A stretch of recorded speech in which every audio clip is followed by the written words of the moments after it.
Food prices keep going up, and not everyone has a backyard or a farm. But what if I told you that with just 1 square meter, about the size of a small table, you can grow enough fresh food every week to make salads, garnish meals, and cut down your grocery bill? Today, I'll show you step by step how to grow a productive garden in 1 square meter, even if you live in an apartment. By the end, you'll know exactly what to plant, how to set it up, and how to care for it so you get a steady harvest. And here's the best part.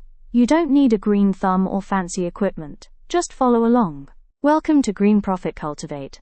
I share urban gardening, eco-living hacks, and small space homesteading tips that help you save money and live sustainably. Subscribe if that's your goal too.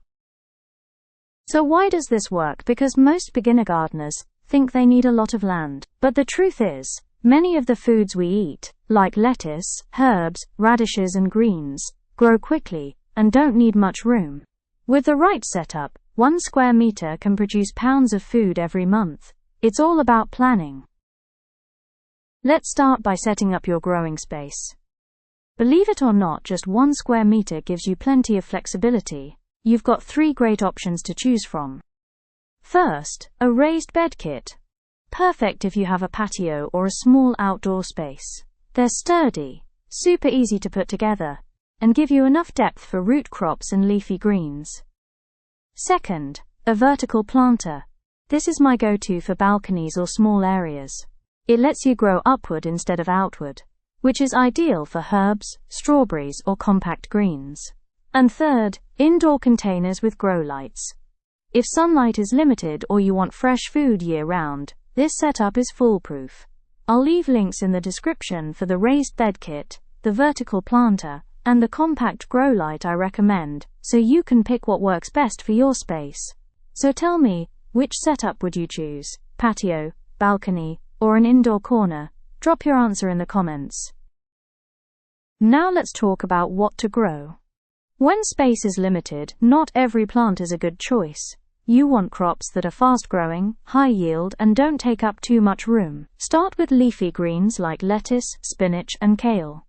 The beauty of these is that they regrow after cutting, so one planting gives you multiple harvests. Next, herbs. Basil, cilantro, parsley. They're tiny powerhouses that take up almost no space but add flavor to every dish. For variety, add root crops like radishes and carrots. They grow quickly and can be replanted every few weeks for a steady supply. And if you want to maximize vertical space, try climbers, cherry tomatoes, pole beans, or cucumbers. With a simple trellis, they grow upwards instead of outwards, saving you valuable floor space. Personally, I like using heirloom seed bundles from Seeds Now. They're non-GMO, beginner-friendly, and give you a great mix of crops that thrive in small spaces. I'll leave my favorite bundle linked in the description. And here's a quick mythbuster. A lot of people think crops like corn or fruit trees are smart for small gardens. The truth: they take up too much space and grow too slowly. If you want results, stick to fast, compact plants.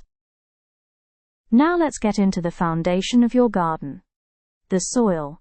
If you want your plants to thrive, skip the heavy backyard dirt. It compacts too quickly in containers and suffocates the roots. Instead, go with a light potting mix. It drains well and keeps roots healthy.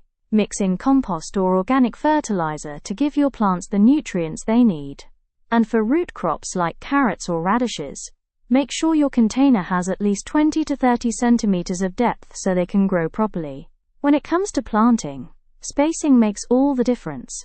Think in layers, just like nature does.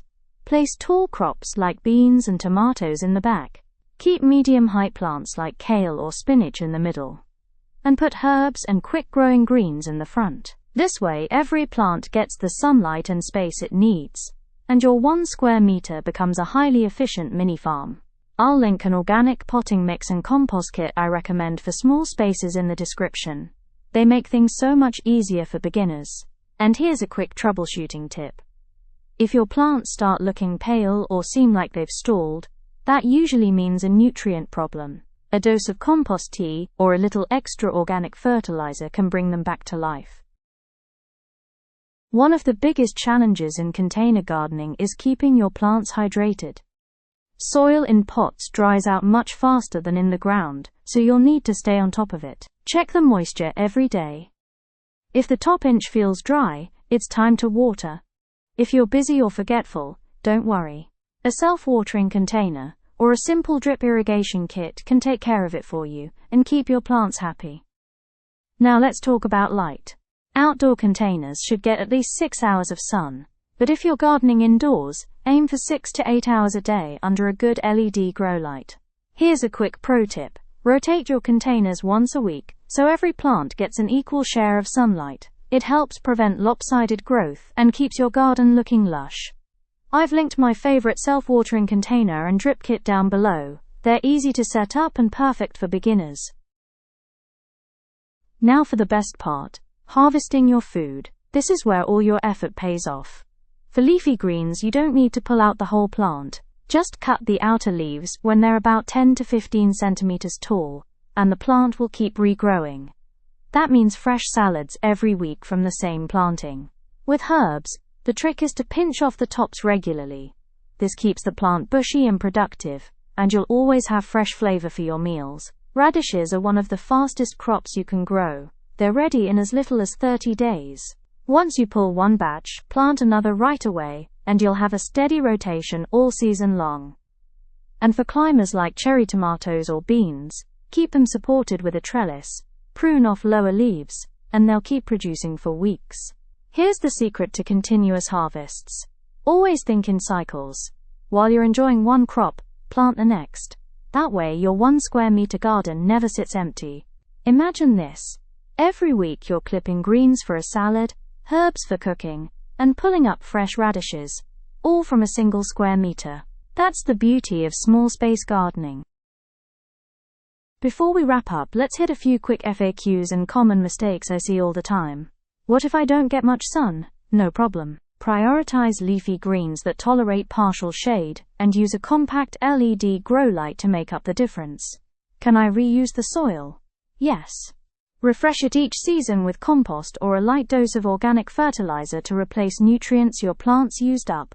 Why are my plants turning yellow? Usually it's either overwatering or a nutrient deficiency. Let the top inch of soil dry between waterings and feed with compost tea or a balanced organic fertilizer. How much food can I realistically grow in 1 square meter? Expect a steady supply of greens and herbs every week, enough to meaningfully supplement meals, even if it won't make you 100% self-sufficient. Quick bonus tip. Crowding is a silent yield killer. Give each plant its space, and you'll harvest more from the same square meter. And that's it. You've just learned how to grow fresh, healthy food in only 1 square meter. It doesn't take a backyard or a farm, just a little creativity and the right setup. If this video gave you some ideas, go ahead and give it a thumbs up. It really helps support the channel. And don't forget to subscribe for more urban gardening, eco-living hacks, and small space homesteading tips every week. If you're ready to start your own mini garden, I've linked my favorite heirloom seed bundle in the description. It's beginner-friendly, non-GMO, and the perfect way to get growing right away. Now I'd love to hear from you. If you had 1 square meter of growing space, what's the very first thing you'd plant? Drop your answer in the comments below.